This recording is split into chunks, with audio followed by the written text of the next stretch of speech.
All right. Good afternoon, Emmanuel. How are you doing? I'm good. How are you? I am doing fantastic. I've got your resume here in front of me. You've applied to a practice administrator position of mine here in downtown Orlando. So why don't you tell me a little bit about yourself to get started? What are you doing right now for work? I'm a practice administrator for pediatric neurology and epilepsy center, Central Florida.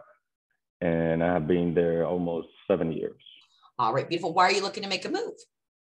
I would like a new challenge, do something different, try to get to another part of the industry or medical field instead of neurology and pediatrics, try to do plastic surgery. Okay, beautiful. Now, how many folks are you overseeing currently in your office? How many people work there? 34. 34. All right, beautiful. Are you a part of all of the HR processes as far as hiring, interviewing, onboarding, and things like that? Or do you have someone else at your office that handles that? No, I do it myself. All right, beautiful. All right, tell us a little bit about some of your struggles at your office that you face and how you overcome those challenges. Struggles,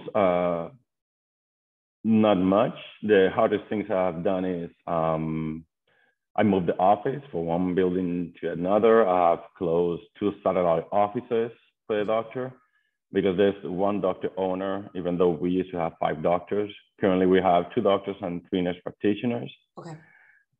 So closing 2 offices, moving the main office from one side of town to another side of town, and working with mergers. We're merging currently with another company. Okay. I just acquired the practice. So that's the most challenging. Okay, beautiful. Now, coming into a new office that the doctor is open to new processes and procedures for their team, how would you go about implementing those new processes to your team that is already used to doing something a certain way for many, many years? How would you pitch that to them, get them on board to make sure there's a nice, smooth transition? First of all, I would like to see how they do things first. Yep. And then I'll study it. I like numbers. Yep. For me, the numbers, they want to talk. Okay. So I'll put everything in a spreadsheet. I'll calculate everything. Even, for example, how many minutes the patient is waiting in the lobby area, how much minutes it takes to do something. So I'll study the process step by step, calculating how much time, if it's too long, if the patient is waiting 15, 20 minutes in the lobby, what we can do to try to make the patient go to a patient's room faster. Like I will try to do it, everything measured by either numbers or monetary wise or time, and then I'll try to get a benchmark to compare us to another practice the same. All right, beautiful. I love that. Okay, great. Emmanuel, so let's say you are dealing with employees that maybe are not performing up to their full expectation. How would you handle a situation like that as far as coaching goes? Well, first of all, I'll make sure that they're aware of it. If there's a manager or somebody or supervisor, I'll let them know, hey, try to pull this employee to the side, bring them to the office. Because most of the time it's because the employee doesn't understand or forgot how to do something. Okay.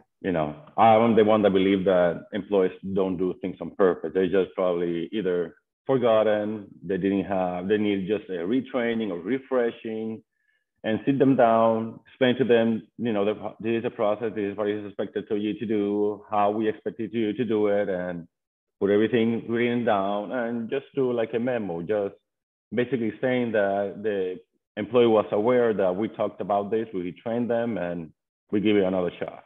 Okay, beautiful. That's great. All right, so let's talk about revenue cycle management for a moment, because for this specific practice, that would be one of your main key duties. Are you involved right now in the revenue management at your current practice? Correct. All right, beautiful. What does that look like in terms of your responsibilities? What are you overseeing? Do you oversee all of the financials for the office? Are you a part of the budgeting? How does that work? So I do everything, the budget, I do the finances management, I pay the expenses, I calculate the net income, so I gave reports to the owner. Okay. I'm in charge of all the revenue cycle. All right, beautiful. What software programs are you currently using? For which one? For just to run your office, for everything from revenue to scheduling. What software programs do you guys currently operate in? Well, for EHR we use, it's called Cloud. Okay. They basically do do it all. It's EHR, it's EMR, without the billing, they do transcriptions, beautiful, eFax, everything is through them. Okay, great. But the financial side, I do it the old school way. I do it manually. Okay. I use QuickBooks. I use spreadsheets that I myself created, and I calculate basically everything manually. All right, beautiful. Now, Emmanuel, we were talking about salary off camera. You would need a minimum of $98,000 to consider making a move, correct? Correct. I'm currently earning 96. All right, beautiful. Almost 96. Emmanuel, what would you say is the most important thing to you about the next company that you work for? I'm sorry? What would you say is the most important thing to you about the next company that you work for? Important things? Mm-hmm. I like everybody to be clear. I like to talk at least twice a week with the owner. You know, this is what we're doing. These the things that I think we need to get done to better things. And like I told you before, I like it to present the owner with numbers so they can see it, why. I'll use that as my explanation why I think this move will be better than or not doing one. I'm a data person as well, so I can really respect that and appreciate that because the numbers don't lie, right? Correct. All right, beautiful. Well, Emmanuel, I really appreciate you allowing me to record a portion of this interview. I'm going to go ahead and stop the recording and then chat with you a little bit more off camera, if that sounds good. No problem.